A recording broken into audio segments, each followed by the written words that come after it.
back with us. Yay! Hello! I do love y'all. I do feel like all we do is welcome you back. But I know you've been busy. You've had the decorators in. Yes, I have, actually, yes. Well, it's Ed. Hey, steady.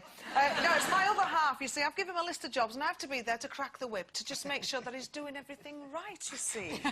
So, poor man. I know, do you know, I think he'd rather be back with his group now, but, no, he wouldn't, I hope, anyway. But he painted the spare room. We've been on, you know, because it's spring coming up, and I'm thinking, right, let's get the house nice, you know how you do.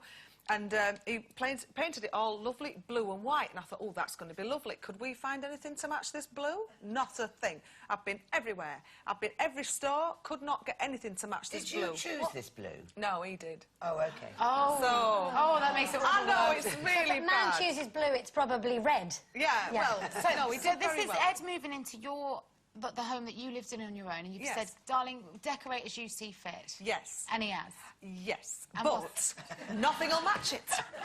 So we went out the other day and we saw this lovely bedding, so now he's had to repaint it all again now. No. But he's done ever so well, you know, so and he's got now, I'm very excited. What did he say when you said to him, do you mind repainting it? He just went, OK.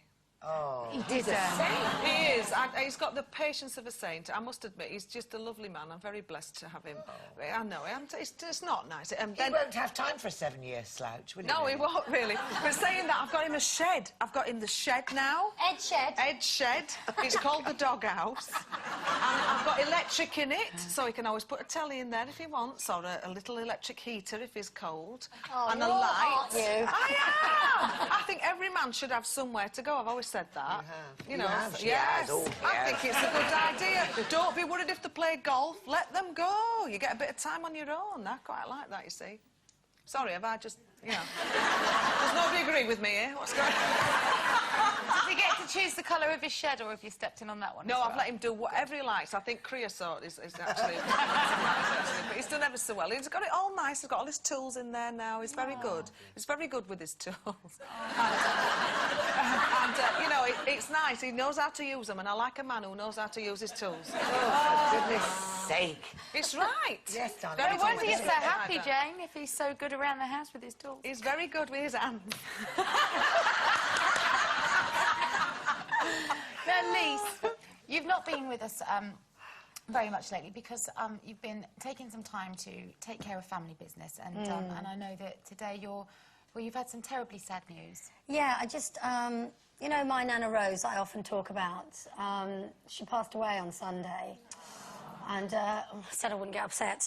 But, I mean, she was 95, she had a very long life, and it was her first time in hospital, and she went in her sleep very peacefully. But I want to say thank you to everyone that have said really nice things and tweeted and sent me letters and everything. Thank you very much. You know, I really appreciate it, and I did take a lot of comfort from it. But it's hard, because she was like my mum, you know, she brought me up with my mum, my nan and my granddad were like parents to me, so...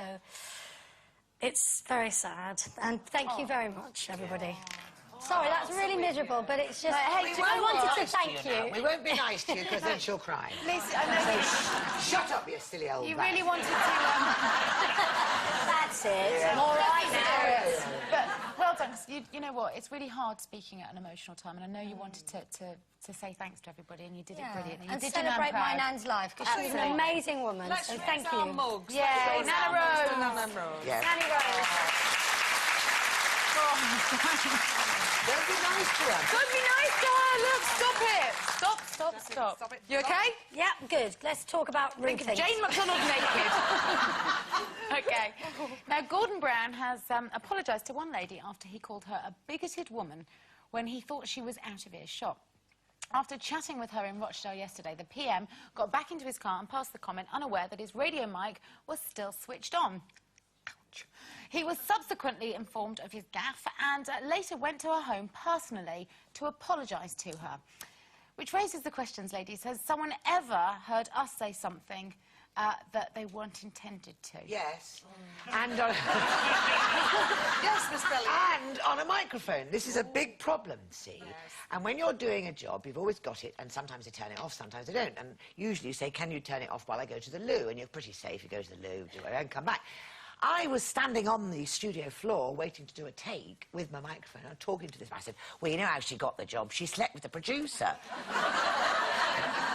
A bit later on, the floor manager, you know, like Katie, came across and went, Linda, reference your comment. Yes, she did sleep. Absolutely right. She did sleep with the producer and it was marvellous. So the actual producer had heard you? Yes. The actual producer was listening. Oh, my goodness. You haven't worked on that series again, then? No. No, there you go. Well, something did happen to me, actually, only 2 weeks ago, and I was running for a train, and I got to the station, and I was late, and there was just a sequence of events that made me later and later and later.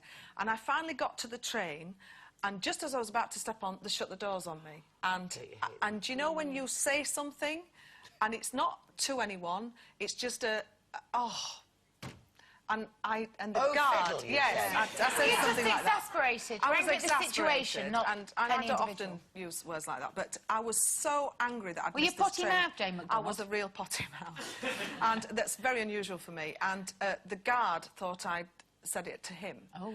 And the abuse that he shouted back at me, I just was gobsmacked because I wanted to say, no, it's not at you, it's the situation I'm in. So it is very easy for someone to say things like I did in that situation and be mistaken for whatever. And I apologised to the guy. I apologise once again. I did send a message to him saying it wasn't to him. It was about my situation. Don't make a right, and he shouldn't have responded with a mouth abuse, should he? Really? No, that's true. Frankly, whoever you are. Yeah. It's the last time you're going on public transport. Yes, Take that's the limo, right. dear. That's right. I'll I've have got a an limo from absolute now on. cracker for you. A really good friend of mine who works in the music business had a request from a friend to go to get tickets to go and see, I can't give names because it would give away identities, but he wanted to go and see a very famous singer in concert.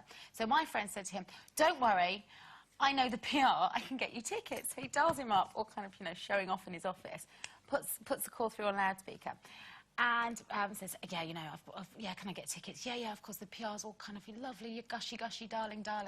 Hangs up the phone, and he says to his mate, yeah, I've got you the tickets. And the mate goes, oh, so who's that? He starts giving the background on this person and the rumours that he'd heard that this woman used to be a man.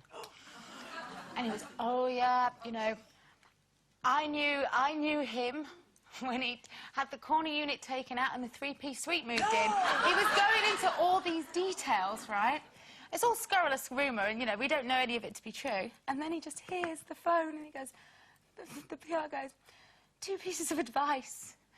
1, never believe everything you hear. 2, always hang up the call. You can't trust technology, Can you can you? imagine? You can't. And he still went to the concert. That's bad. I've sent an email by accident once. Because I'm just talking about technology and phones and stuff like that. I'm rubbish with it. And I was really, really cross with somebody. And I am a bit of a potty mouth at times. And I was like, oh, I can't do this. So, and I was telling a friend by email what I'd been emailing this other person, actually saying terrible things about this person. Pressed the button and went, I've sent it to her. And you know, just as you press the button, you know it's gone, and you can't get it back, can you? Can't get it back. Well, I don't feel so bad now. No, don't. What about you? Have you ever had one of those